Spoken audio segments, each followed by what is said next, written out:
আসসালামু আলাইকুম ভাই, দেখেন কয়জনে মিলে এই কাঠটি তুলে দিচ্ছে।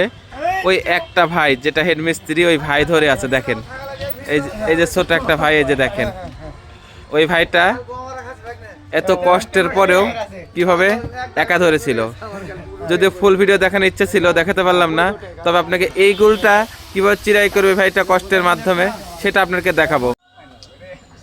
আসসালামু আলাইকুম আমার ফেসবুক ভাই এবং বন্ধুরা, দেখেন ওই ভাইটি যেটা হেডমিস্ত্রি যে ধরে আছে গোড়াতে, এটি হেডমিস্ত্রি। এই ভাইটা তার কষ্টের মাধ্যমে কাঠটি চিরাই করবে। এই যে এই পাশে আছে সহযোদ্ধা রুবেল ভাই। দেখেন দুজনে কত কষ্টের মাধ্যমে এইগুলো চিরাই করে। এই যে দেখেন